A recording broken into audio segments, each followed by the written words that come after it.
de privatização. Então, de maneira geral, como eu te disse, eu não discutia, não conheço o assunto a fundo, mas eu acho que o modelo foi melhor do que outros que a gente tem no Estado. Muito bom. Kim, Partido Missão tem se levantado aí no debate público, fazendo oposição ao lulismo, ao bolsonarismo. Eu fiz essa pergunta pro Renan Santos, vou fazer para você. O que garante que o Partido Missão não será mais um partido fisiológico? Não, primeiro que se a gente quisesse ser fisiológico, a gente não precisaria fundar um partido, né? Eu ficava no União Brasil, eu teria 3 milhões de reais para fazer a minha campanha nesse ano. Eu já tive 2 mandatos. Se eu quisesse ser fisiológico, eu já teria acumulado alguns milhões de reais, né, de emenda desviada, ou mesmo eu não precisaria nem roubar dinheiro público para ter um patrimônio muito maior. Eu já doei R$500 mil do meu salário porque eu abri mão do aumento de salário da última legislatura. Então, se eu quisesse colocar R$500 mil no meu bolso limpo, legal, era salário, eu teria colocado. Da mesma maneira, carro, motorista, segurança, isso, sei lá, se eu alugasse carro e utilizasse dinheiro público para pagar as gasolina, já iriam aí, uns R$10 mil por mês, que também poderia ter gasto no economia. Então, eu economizei R$2.500 mil. Saí de um partido do Centrão que me daria todos os instrumentos para ser fisiológico. Em 7 anos não fui fisiológico. Não existe nada que garanta o futuro. Mas a confiança que as pessoas podem ter na gente, e a confiança, eu digo, nunca, jamais uma confiança cega, nunca julgando por quem a gente é, mas sempre pelas nossas atitudes, nunca confiando na gente por causa do nosso rosto, por causa da nossa capacidade de falar, ou qualquer outra coisa, e sim pelas nossas atitudes. Toda a nossa história até aqui mostrou que a gente não é fisiológico. O que garante que no futuro vocês não vão se tornar? Nada garante nada no futuro. Agora, as nossas atitudes até agora mostram que a gente tem coerência e que a gente não tem essa intenção. Deputado, caso o senhor venha a ser pré-candidato ao governo do Estado de São Paulo, a gente entende que a educação no Estado de São Paulo está tendo grandes problemas com o governo Tarcísio, né? Crise de aprendizagem, evasão escolar. Qual que seria a sua proposta para melhorar a educação no Estado de São Paulo? Bom, primeiro, garantir ordem em sala de aula, né? A principal reclamação que eu escuto de professores sérios da rede do Estado é que eles não conseguem dar aula por falta de ordem, né? Então, o aluno não quer saber, né? Os alunos que não se comportam não deixam o professor dar aula para quem quer estudar. Então, o primeiro ponto seria garantir e aprovar uma lei estadual dizendo, olha, o aluno não se comportou, a família vai perder acesso a todos os programas de benefício do Estado, né? Então, a família tem que porque educação você tem em casa.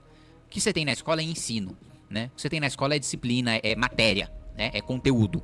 Educação, como se comportar, é em casa. Se não está se comportando, a punição vai para casa dele, né? Sobre evasão escolar, eu aprovei quando eu era presidente da Comissão de Educação e implementaria no governo do Estado de São Paulo a busca ativa. Então, o aluno faltou uma vez, o diretor vai ligar na escola do aluno. O que foi? Aconteceu alguma coisa? Está doente e tal? Beleza. Faltou 2 vezes, vai mais uma vez perguntar, pô, e aí, aconteceu alguma coisa? Faltou 3, vai na casa do aluno saber o que está acontecendo. E aí, quando vai na casa do aluno, algumas coisas podem ser descobertas que estão causando aquela invasão. Pode ser um caso de violência doméstica, pode ser um caso de alcoolismo, a família pode estar passando fome, e aí a gente vai ter uma rede integrada, né? Se for violência doméstica, a gente faz uma parceria da Polícia Militar com as guardas municipais para acionar a Patrulha Maria da Penha. Se tem um problema de cesta básica, a gente aciona o Centro de Referência de Assistência Social da região para fornecer aquele... Às vezes tem um idoso em casa e não tem quem cuide, a gente vai encaminhar para o centro dia. São os mais diversos problemas que causam evasão e a gente só descobre com busca ativa. A gente não descobre só com o aluno faltando, que aí ele sumiu, não tem nem como perguntar para ele. E um outro ponto importante de se colocar também, além da ordem em sala de aula, eu escuto também um relato de que 11 horas da manhã tem escola do Estado que vai lá e dá uma pratada de macarrão com salsicha pro aluno. Aí o aluno volta pra sala de aula e o professor tem que dar aula. O aluno tá morto depois que ele comeu uma pratada dessa. Então, gente, coisas básicas, né? De sala de aula, de ordem, de assim, até o que você vai comer e no horário que você vai comer, da busca ativa, muita coisa pode ser feita. E, de fato, a gestão da educação está deixando muito a desejar, é problema com material escolar, é uma tentativa forçada de digitalizar quando muitas escolas não têm estrutura para fazer isso, ou não têm disciplina para fazer isso. Então, eu acho que a gente precisaria, além disso, ter uma avaliação externa de qualidade. Então, não só as notas que o professor dá, mas uma avaliação externa, como a gente tem o PISA, só que do Estado, para avaliar quais são as melhores escolas, as piores escolas, de acordo com a avaliação externa. Porque uma coisa é a nota que o professor dá. Outra coisa é você avaliar o aluno e o professor também precisa ser avaliado. E isso eu sei que sindicato de professor dá salto de metro. Porque sempre que a gente fala de avaliação de desempenho de professor, o sindicato é contra. Eu falo, bom, peraí. Se eu sou um bom profissional, se eu sei que eu sou competente, eu faço um bom trabalho, tudo que eu ia pedir era uma avaliação de desempenho para eu ser premiado. Eu não ia fazer protesto contra. Eu ia falar, graças a Deus, façam isso pra tirar os ruins do meu lado. Aí os sindicatos de professores se mobilizam contra a avaliação de desempenho. Todos os países sérios, aí citam um exemplo, mas olha como é linda a educação pública na Finlândia. Pois é, tem avaliação de professor. Então, assim, não dá pra você olhar pra um país, pouquíssimos os países sérios desenvolvidos não tem avaliação de professor. Tem alguns que não tem, porque não tem nem necessidade, como é o caso do Japão, que eu tive nesse ano. Né? Eu fiz essa pergunta até, né? Mas se porque eles falaram o seguinte, existe um piso de qualidade das escolas públicas no Japão. Aí, umas têm um desempenho melhor, outras, mas assim, tem um piso, daquele mínimo não baixa. E aí as escolas privadas têm uma qualidade um pouco melhor do que as públicas e oferecem outras atividades que não da grade curricular. Aí eu perguntei, e quando uma escola, ela tá abaixo daquele piso, né? Responsabiliza o professor, responsabiliza o secretário. Aí eles disseram, isso nunca aconteceu. Nunca aconteceu de ter uma escola abaixo do piso, porque o professor se sente envergonhado se isso acontece, o aluno se sente envergonhado se isso acontece, e se isso acontecer, o secretário de educação se demite. Então, em alguns países não precisa. Aqui definitivamente precisa. O aluno não tem essa disciplina, o professor não tem essa disciplina e o gestor não tem essa competência. Você propõe mudar a Constituição Federal brasileira. Quais pontos principais você mudaria se você tivesse poder? Não, rasgaria tudo. Não é que Começaria do zero. Começaria do zero. Você acha a Constituição brasileira totalmente ruim mesmo? Isso é péssimo. Começa, o seguinte. Educação tá na Constituição, saúde tá na Constituição, política tributária tá na Constituição, previdência tá na Constituição, lei trabalhista tá na Constituição, lei ambiental tá na Constituição. Qual que é o problema disso? O problema é que em todo o país, sério, o presidente da República ele governa com 50% mais um. Então, se o premier da França tem 50% mais um, ele governa. Se na Alemanha ele tem 50% mais um, ele governa. Nos Estados Unidos, o presidente frequentemente governa com 50% mais um, mais dois, mais três, mais quatro, mais 50% mais um você governa. Muito bem. O fato de tudo estar na nossa Constituição faz com que o nosso presidente da República precise de 350 deputados para governar e não 257. Porque qualquer política pública que ele queira mudar, ele precisa de quórum qualificado de PEC. Então já começa por aí. Tudo estar na Constituição já faz com que o Brasil seja um inferno de se governar. Porque você não governa com 50% mais um. Você precisa de 308 e mais uma gordurinha pros traidores na hora. Outro ponto. Tudo estar na Constituição faz com que tudo esteja sob controle do Supremo Tribunal Federal. O Supremo Tribunal Federal, ele decide sobre políticas públicas. Por quê? Porque elas estão na Constituição e aí... Dois pontos, tá? Que eu concordo com o ministro Barroso. E olha que é difícil concordar com o ministro Barroso. Nós não temos culpa de decidir sobre tanta coisa porque tudo isso tá na Constituição. Verdade. 2, a gente só julga quando provocado. Verdade.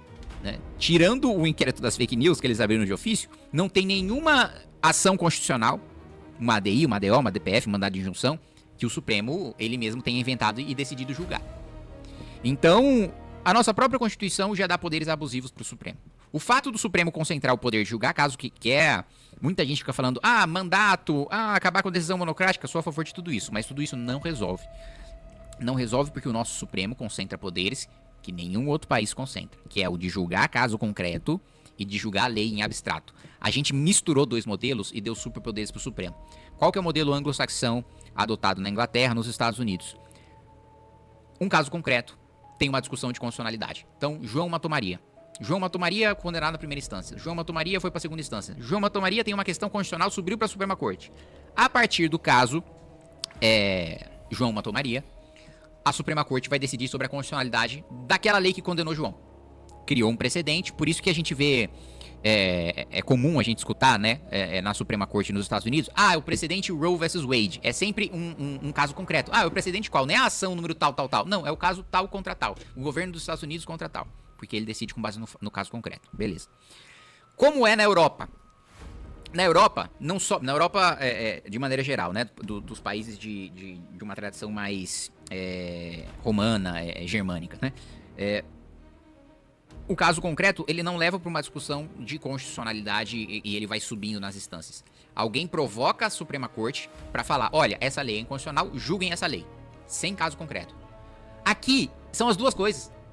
Aqui, tanto eu posso provocar o Supremo para falar, essa lei é inconstitucional, declare essa lei inconstitucional.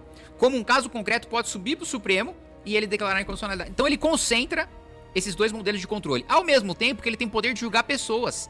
E olha o paradoxo que a gente chega. Quem julga o Supremo é o Senado. E quem julga o Senado é o Supremo. Então ninguém julga ninguém, é um acordo. Isso é mais uma coisa que...